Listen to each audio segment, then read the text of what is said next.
Hello everyone, welcome back to another Top 10 Commander video. We are of course continuing, and this should be the last one for 3 colors, the Redux series. We're talking about Temur, so that is blue, red, and green. Got enough support in 2020 to do this list. I don't think I would do it if we didn't have the Commander product in 2020. The last 5 lists in the series, I mean, it's pretty clear we still need even more support. So let's start it off here with number 10, which is Genesis Ultimatum. It's not really a bad card, but that's just how shallow this pool is when we're talking about Temur cards. It's not really something I would include in a deck. You do have to exile it after it resolves, so hard to really take advantage of it. But you look at the top 5 cards of your library, you put any number of those permanents from among them onto the battlefield. So it's an easy way if you want to cheat into play something, maybe you can manipulate the top cards of your deck. But other than that, I mean, we have a lot of things that kind of do this. And for 7 mana, I think it's good at 10. So number 9, we have Sorak Dragonclaw.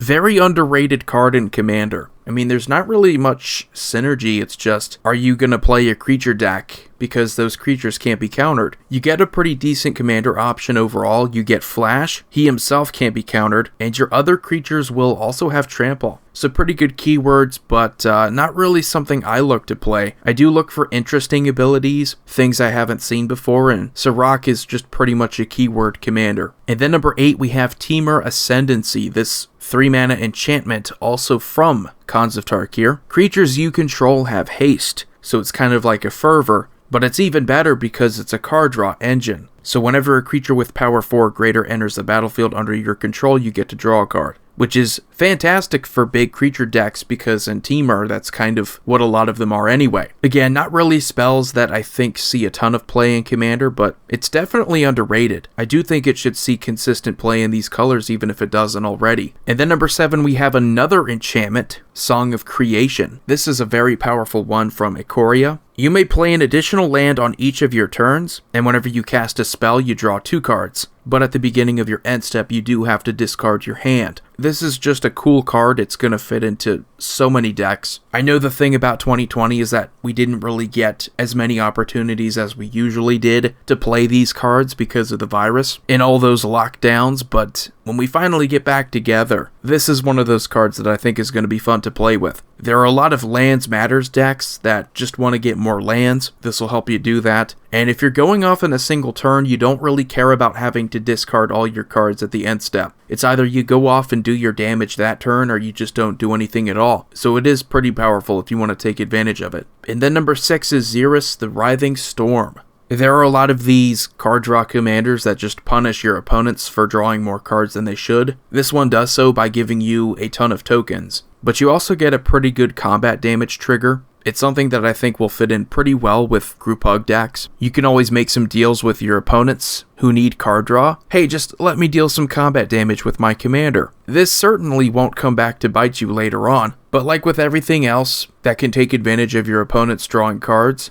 it's perfect for Wheel of Fortune and Windfall effects. Just anything like that and you should be good to go. Then number 5, we have Kalamex, the Stormsire. I love Spellslinger decks. I think it's always fun if you can copy your instance, and Kalamex is pretty much the best commander to do that, at least in these colors, because you're also able to focus more on commander damage. That's always the easiest way to tap your commander is by attacking, but even if you don't, there are other ways that you can tap your commander, and that's really just so you can copy your instance, which in these 3 colors, there are a ton of them. You have pretty much anything that you would normally play in Izzet, with the addition of taking advantage of some good green spells too. So looking at it like that, Kalamex is going to age pretty well, and if you have responses, if you're able to copy your counter spells, it just makes you a force to be reckoned with. You only get to do it once on your turn, but that's still pretty good. And then number 4, we have Omnath, Locus of the Royal. Talk about just a powerful commander. You get elemental tribal support, and you also get landfall support. Because once you have 8 or more lands,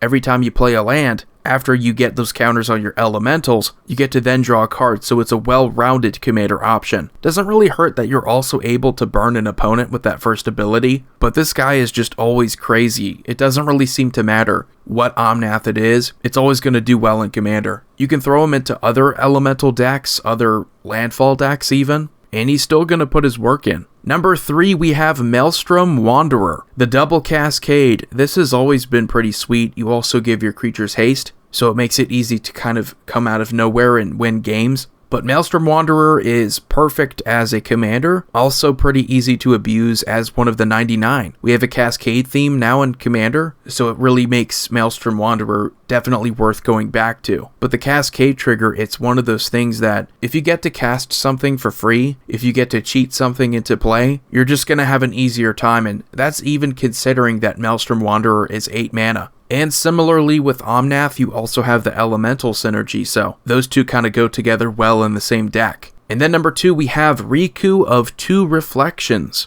Whenever you cast an instant or sorcery spell, you can pay 1 blue and 1 red and then copy it and choose new targets. And whenever a non-token creature enters the battlefield under your control, you can pay a green and a blue and then get a token copy of that creature. So this is the copy commander, and I think these earlier commander options from 2011, 2013, they still make some of the best commanders. Riku is just super flexible, and you can go in either direction or some combination of both. Take advantage of instants and sorceries, or take advantage of ETBs, take advantage of good creatures in general. We just don't really have anything like Riku. We still don't, and Riku is one of the older commander product commanders. And I've talked about how much I like the mechanically unique commanders, but Riku just is the only one that still does both of these things. Because we have a ton of cards that can copy instants and sorceries, and we have some things that can copy creatures, but we rarely ever see them both, so it makes it very easy to take advantage of your whole deck. It also just makes it more unique. Whenever you get to copy spells, it can often change the outcome in a more interesting way. So before we go on to number 1, let's talk about some honorable mentions. We have a newer commander option here in Averna, the Chaos Bloom. Really just there to focus on Cascade. You get to put lands into play, but outside of that, not really super powerful. We have Aluna, Apex of Wishes, which is another way that you can get to a spell, get to a non-land permanent, and you get to cheat it into play. Sarkhan Unbroken is pretty cool if you like the dragon synergies. That ult is easily a win con. So number 1, we have Anamar, Soul of Elements. Again, these older commander options, and Riku and Anamar were in the same deck. They just age really well. Although people have kind of gotten bored of Anamar, the power is still just unmatched. When you think about having protection from the 2 best removal colors in the format, in addition to just being the best pure creature commander, making all of your other creatures cheap, making it eventually free to play things like the Eldrazi.